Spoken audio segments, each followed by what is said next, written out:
अपनी दुकान में बड़ी शान से बैठे विमलेश जी बहुत खुश रहा करते थे। उनके घर में उनकी पत्नी, बेटा, बहू और पोते पोतियां सभी थे। वह सुबह अपने बेटे के साथ दुकान जाते हैं और शाम को लौटकर आते थे। उनका रोज का यही सिलसिला चल रहा था। एक दिन अचानक विमलेश जी की तबीयत खराब हो गई और वह कुछ समय तक दुकान नहीं जा सके। तो यह फ़ायदा उठाकर उनका बेटा सुभाष सारी दुकान की जिम्मेदारी अपने कंधों पर ले ली और वह अपनी दुकान अपने हिसाब से चलाने लगा। वह दुकान की कोई भी बात अपने पिता को नहीं बताता था। जब उनके पिताजी ठीक हो गए और दुकान गए, तब देखा कि दुकान तो बिल्कुल बदल गई थी। उसने दुकान में कई नए नए लड़कों को रख लिया था। इस बात से विमलेश जी को बहुत दुख हुआ, लेकिन फिर भी वह शांत रहे। उन्हें बिल्कुल भी अच्छा नहीं लग रहा था।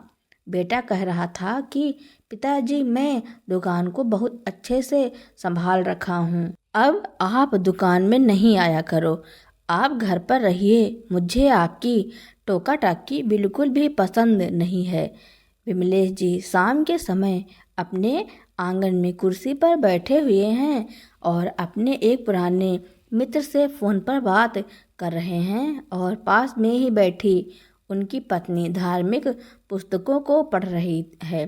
तभी उनका 10 साल का पोता ओम अपने दादा दादी के पास आता है और दादी के पास आकर बैठ जाता है। पूछता है, दादी आप क्या पढ़ रही हो? दादी कहती हैं, बेटा मैं रामायण पढ़ रही हूँ, आ जाओ तुम्हें भी पढ़ना सिखाती हूँ, देखो कैसे पढ़ते हैं। और वह अपने पोते को रामायण को पढ़ाना सिखाने लगती हैं। तभी ओम अपनी दादी को मोबाइल फ़ोन में गेम को दिखाता है। यह देखो दादी, मैं इसमें गेम खेलता हूँ, यह बहुत अच्छे होते हैं, इसको खेलने में बहुत मज़ा आता है। तो दादाजी कहते हैं, बेटा यह क्या तुम मोबाइल में गेम खेलते रहते हो? अरे थोड़ा सा दोस्तों के साथ मिला करो, बाहर निकला करो, जिससे तुम्हारे शरीर की कसरत हो जाएगी। मोबाइल में गेम खेलने से आंखें खराब हो जाती हैं। अपनी उम्र के बच्चों के साथ छुपम छुपाई, क्रिकेट, बास्केटबॉल जैसे गेम खेला करो, जिससे तुम्हारा दिमाग भी तेज़ होगा और शरीर भी तंदुरुस्त बना रहेगा। तो ओम अपना फ़ोन लेकर के उधर से जाने लगता है और कहता है, दादाजी आपको तो कुछ भी नहीं आता है। अरे फ़ोन में तो इतने अच्छे अच्छे गेम होते हैं, पर आपको तो चलाना ही नहीं आता है।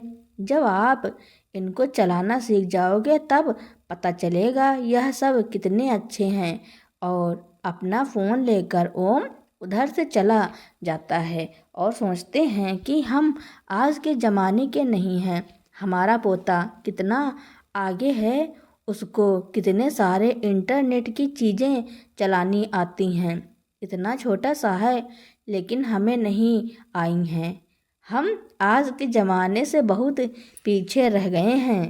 पत्नी अरुणा जी कहती हैं, बच्चों की बातों को क्यों दिल से लगा लेते हो? अब बच्चों का ज़माना है, हमारा ज़माना चला गया, वही ज़माना थोड़ी बना रहेगा। अरे नई पीढ़ी है तो आगे भी बढ़ रही है। अरे बच्चे आज के ज़माने से सीख रहे हैं, हमारे ज़माने में यह चीज़ नहीं थी, इसलिए हम यह नहीं सीख पाए। अगर होती तो हम भी सीख जाते। अपने पति को उदास देख करके किसी तरह से अरुणा जी समझाती हैं, दरअसल विमलेश जी की एक बहुत बड़ी कपड़ों की दुकान है। दुकान बाजार के बीच में है, दुकान बहुत चलती भी है और पूरी दुकान को वही संभालते हैं। विमलेश जी का बेटा सुभाष भी उनके साथ दुकान में अपने पिताजी का हाथ बटाता है। एक दिन विमलेश जी दुकान में काम कर रहे थे, तभी अचानक से वह अपनी कुर्सी से लड़खड़ाकर गिर जाते हैं। उनको लकवा मार जाता है। फटाफट से उनको अस्पताल में भर्ती कराया जाता है। तो डॉक्टर कहते हैं उनको 1 महीने तक अस्पताल में भर्ती रहना पड़ेगा। उसके बाद धीरे धीरे यह ठीक हो जाएंगे। इनको ठीक होने में कम से कम 2-3 महीने का समय लग जाएगा। अब तो विमलेश जी, जो कि पूरी तरह से अपनी दुकान को संभालते थे, वह बेड पर आ गए। ना तो ठीक से चल पा रहे थे और ना ही ठीक से काम कर पा रहे थे। अब तो वह यह राह देख रहे थे कि जल्दी से वह ठीक हो जाएं और अपनी दुकान पर जाने लगें और पहले की तरह दुकान का काम संभालने लगे। लेकिन उनको ठीक होने में 2-3 महीने लग गए। शुरू में तो विमलेश जी का बेटा सुभाष अपने पिता जी को दुकान का सारा हिसाब किताब देता रहा। लेकिन धीरे धीरे उसने अपनी दुकान का हिसाब किताब पिताजी को देना बंद कर दिया और सारा हिसाब किताब सुभाष ही देखता था। एक दिन विमलेश जी ने भी फिर से अपने बेटे से पूछा, सुभाष, जरा दुकान का हिसाब किताब मुझे दिखाओ। दुकान का रजिस्टर घर लेकर आना है, मैं बैठे बैठे उसको चेक कर लूँगा। तो सुभाष कहता है, पिताजी, अब तो दुकान में रजिस्टर से काम नहीं होता है, अब इंटरनेट का ज़माना है। मैंने सारा बिल वगैरह कंप्यूटराइज करवा दिया है। मैंने बड़े बड़े कंप्यूटर रखवा दिए हैं, इससे ही बिल करते हैं और ज़्यादातर लोग ऑनलाइन पेमेंट ही करते हैं। और मैंने दुकान में CCTV कैमरा वगैरह लगवा दिया है। विमलेश जी को लगा कि अब आज के ज़माने में उनके इतने सालों के अनुभव की क्या है ज़रूरत किसी को नहीं है और वह सोच में पड़ गए। तभी उनकी पत्नी आवाज़ लगाती है कि चलो, बहू ने खाना बना दिया है, अब तुम खाना खा लो। विमलेश जी खाना खाने के लिए डाइनिंग टेबल पर आते हैं तो देखते हैं कि बहू ने आज भी एक सब्जी और रोटी बना करके रख दी है। जब तक विमलेश जी दुकान पर काम करते थे तो बहू खाने में पूरी थाली सजा करके देती थी। खाने में दाल, सब्जी, चावल, रोटी सब कुछ बनाती थी। लेकिन आज जब वह बीमार पड़ गए और दुकान का काम नहीं देख पा रहे थे, दुकान की सारी जिम्मेदारी बेटे ने ले ली थी, तब से बहू का रवैया भी कुछ बदल गया। अरुणा जी से कहते हैं, आज भी बहू ने एक ही सब्जी बनाई है, दाल नहीं बनाई। अरुणा जी कहती हैं, आप 10 मिनट रुक जाओ, मैं फटाफट से आपके लिए दाल बना देती हूँ। बहू नेहा देखती है कि सासू माँ रसोई में दाल बना रही है तो वह आती है और कहती है, मैंने खाना परोस तो दिया है, अब आप दाल क्यों बना रही हो? अरे सब्जी इसीलिए बनाई थी कि बच्चे सब्जी चावल खा लेते हैं और मैंने पापा जी के लिए रोटियां भी सेक दी थी। अरुणा जी कहती हैं कि वह अकेले सब्जी रोटी नहीं खाते हैं, तुम्हें तो पता है बहू, इतने दिनों से तुम उनको खाना बना करके देती हो, पर अब तुम उनको अकेली सब्जी दे देती हो। उनसे अकेली सब्जी से खाना नहीं खाया जाता है। अरुणा जी उदास होकर रसोई से बाहर आ जाती हैं। विमलेश जी अरुणा के उदास चेहरे को देख लेते हैं और अपनी बहू की भी सारी बातें सुन लेते हैं। बहू की बातें सुन करके उन्हें बहुत कष्ट होता है। अपने पति को उदास देखकर अरुणा जी कहती हैं, सुनो जी, अब तुम्हारी तबीयत कुछ ठीक हो गई है, तुम अब चलने फिरने लगे हो, तो क्यों ना अब तुम दुकान में जाकर बैठ जाया करो और कम से कम देखते ही रहा करो, तो तुम्हारा मन लगा रहेगा, क्योंकि हमेशा तुमने काम किया है, अब तुम घर पर बैठे बैठे परेशान ही रहते हो। विमलेश जी कहते हैं, तुम सही कह रही हो अरुणा, मैं कल से ही दुकान जाऊंगा।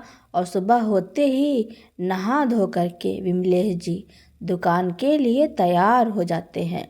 जब वह दुकान पहुंचते हैं तो देखते हैं कि उनकी सीट पर तो सुभाष बैठा हुआ है। वह देख करके चौंक जाते हैं और कहते हैं, अरे बाबूजी, आप इधर क्यों आ गए? आपकी तो तबीयत ठीक नहीं थी। बेटा, घर में बैठे बैठे बोर ही होता था, इसलिए सोचा चलो दुकान पर आकर बैठ जाऊंगा, कुछ लोगों से मिलूंगा जुलूंगा तो थोड़ा अच्छा लगेगा। विमलेश जी ने अपनी दुकान का जायजा लिया तो देखा सुभाष ने पूरी दुकान का नक्शा ही बदल दिया था, नया रेनोवेशन करवा दिया था, सीसीटीवी कैमरा लगवा दिए थे, नए नए कंप्यूटर ले लिए थे, नए लोगों को रख लिया था काम पर। विमलेश जी कंप्यूटर के आगे रखी कुर्सी पर जाकर बैठने लगते हैं तो सुभाष टोक देता है, पिताजी आप इधर मत बैठो, इधर जो बिल निकालता है वह बैठता है, आप अंदर जा करके बैठ जाओ।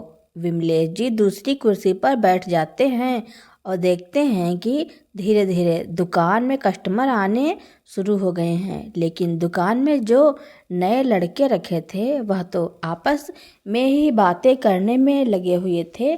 उनका तो दुकान का सामान दिखाने में बिल्कुल भी इंटरेस्ट नहीं था। कभी कोई फ़ोन पर बात करता तो कभी कोई आपस में बात करता रहता। यह देख करके विमलेश जी ने उन वर्कर्स को टोक दिया कि काम पर ध्यान दो। यह सुनकर सुभाष अपने पिता जी से बोला, आप घर पर ही रहो, इधर क्यों आ गए? इधर आकर के आप फालतू में ही सब पर गुस्सा कर रहे हो। आप बूढ़े हो गए हो तो काम को मैं संभाल लूँगा, आप जाओ घर पर बैठो, और अगर आपका घर पर बैठ कर के मन नहीं लगता है तो आप और माँ शाम को किसी मंदिर में चले जाया करो, उधर 2-3 घंटे आराम से बैठकर भजन किया करो। अब मेरे काम में बिल्कुल भी दखल मत दो।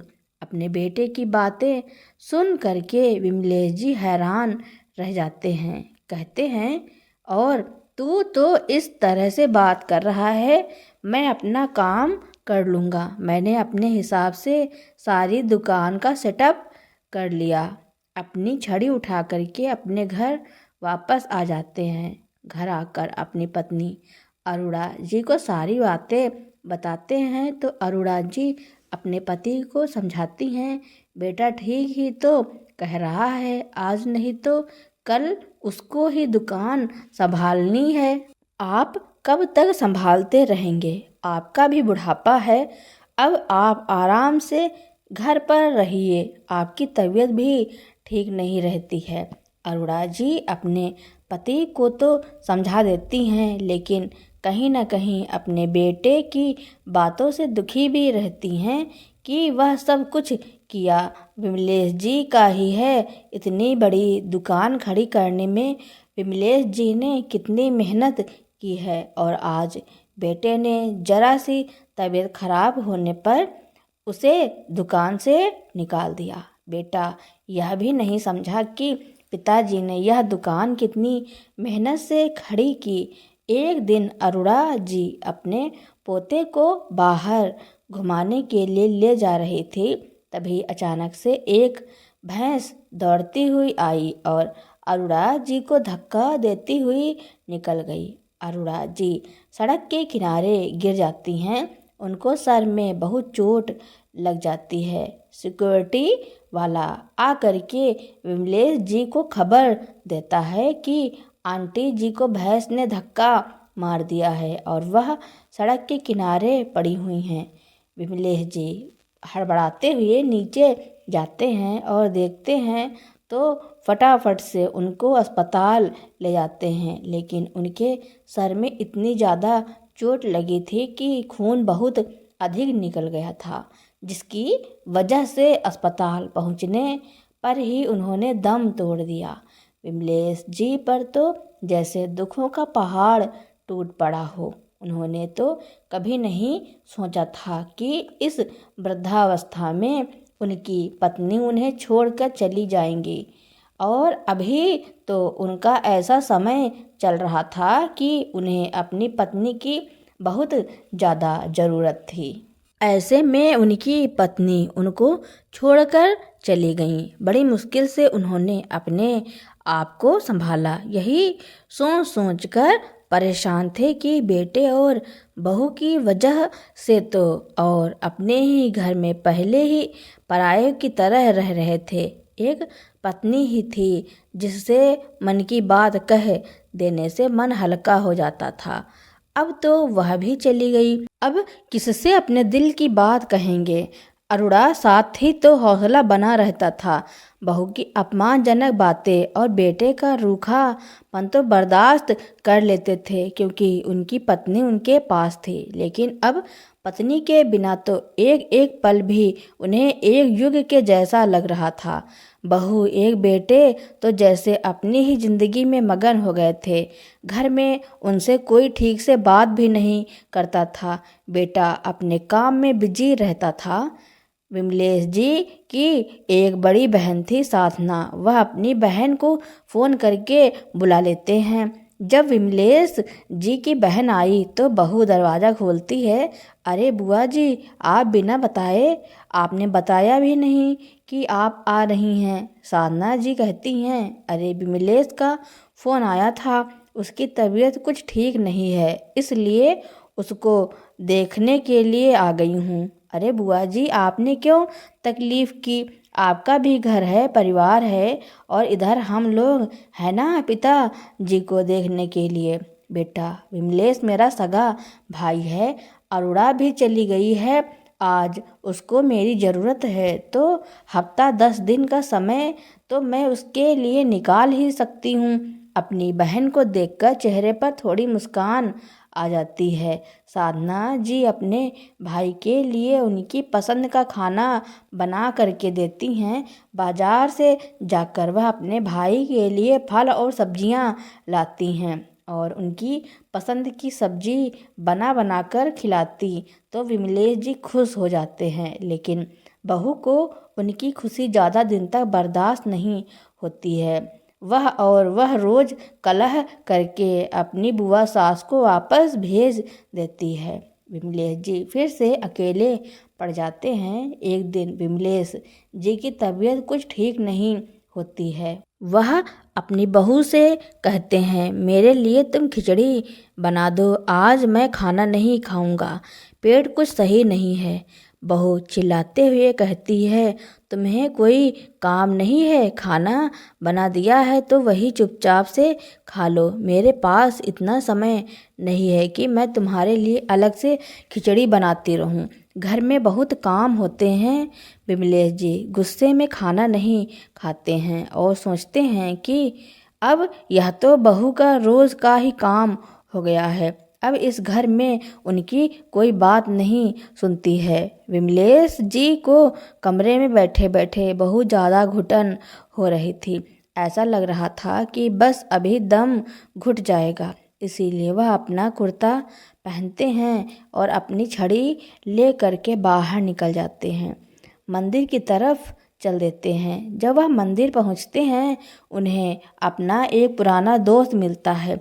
अपने दोस्त को देखकर विमलेश जी के चेहरे पर खुशी आ जाती है और दोनों मिल करके खूब सारी बातें करते हैं। विमलेश जी अपने दोस्त से बात करते समय अपनी सारी परेशानियों को भूल जाते हैं। वह यह भी भूल जाते हैं कि पिछली जिंदगी में उनका क्या चल रहा था। तभी बातों बातों में विमलेश जी के दोस्त महेश जी भाभी जी के बारे में पूछते हैं। भाभी जी कैसी हैं? उनकी तबीयत कैसी है? तो विमलेश जी की आंखें भर आई हैं। वह कहते हैं, अरुणा तो अब इस दुनिया में नहीं है, वह छोड़ करके चली गई है। और उनकी आंखों में आंसू आ जाते हैं। महेश जी पूछते हैं, क्या बात है? कोई बात है क्या? अगर कोई बात है तो मुझे बता सकते हो। तुम्हारी आंखों में आंसू क्यों हैं? अपने दोस्त के इतना पूछने पर विमलेश जी अपने दिल का सारा गुब्बार अपने दोस्त को बता देते हैं और फूट फूट कर रोने लगते हैं। महेश, तुम्हें तो पता है कितनी मेहनत से मैंने एक दुकान खरीदी थी, कितने खून पसीने की कमाई उसमें लगी है। दिन रात एक किया है मैंने उस दुकान को खड़ा करने में। पैसे जोड़ करके मैंने मकान बनवाया है। आज उस मकान में मैं अपनी बहन को भी नहीं बुला सकता हूँ, अपनी दुकान में नहीं जा सकता हूँ। अपनी ही चीज़ अपने ही घर कब पराई हो गई पता ही नहीं चला। अब तो अपने ही घर में ऐसा लगता है कि पराये के घर में रह रहा हूँ। महेश जी बहुत ही समझदार और सुलझे हुए और पारिवारिक व्यक्ति थे। विमलेश जी को समझाते हैं कि दोस्त, कोई भी समय कमज़ोर नहीं होता है। अरे उदास हो करके घर में बैठने से तो अच्छा है कि कुछ करके दिखाओ। जब तक बूढ़ी हड्डियों में जान है कुछ न कुछ करते रहो। यह बैठने का समय नहीं है। आगे तुम खुद ही बहुत समझदार हो, मेहनती हो। महेश जी एक एक शब्द विमलेश जी के सीधे दिल में उतर गए और उन्हें समझ में आ गया। मंदिर से वह 3 घंटे बाद घर वापस आते हैं। इसी तरह विमलेश जी 4 महीने तक रोज शाम को 3 घंटे के लिए मंदिर का कह कर के चले जाते थे। सुभाष और नेहा भी खुश थे कि चलो अब बुढ़ा 3 घंटे के लिए घर से तो जाता है, लेकिन 4 महीने बाद विमलेश जी पूरे आत्मविश्वास के साथ अपनी दुकान में वापस आते हैं और कंप्यूटर वाली सीट पर बैठ करके कंप्यूटर चलाने लगते हैं। सुभाष आ करके देखता है तो वह चौंक जाता है। कहता है, पापा जी आपने कंप्यूटर चलाना कहाँ से सीखा है? आपको तो चलाना ही नहीं आता था। आप तो कंप्यूटर पर ऐसे उंगलियां चला रहे हो जैसे आपने बहुत अच्छी तरह से इसको सीखा हो। विमलेश जी सुभाष से कहते हैं, मैंने इन 4 महीनों में कंप्यूटर चलाना सीख लिया है। मैं शाम को रोज़ 3 घंटे के लिए कंप्यूटर सीखने ही जाता था। मुझे बहुत अच्छी तरह से चलाना आ गया है। अब मैं इस अकाउंटेंट की कुर्सी पर बैठूंगा और सारा अकाउंट देखूंगा। जब तक मैं जिंदा हूँ तब तक मैं ही देखूंगा अपना सारा काम धाम। तुम सिर्फ मेरा सहयोग करना और बहू को फ़ोन करके कह दो मेरे लिए खाने में 3 सब्जी, दाल, चावल, रोटी, सलाद सब कुछ बना करके रखे। और यह मत भूल जाना कि यह दुकान और घर अभी भी मेरे नाम है।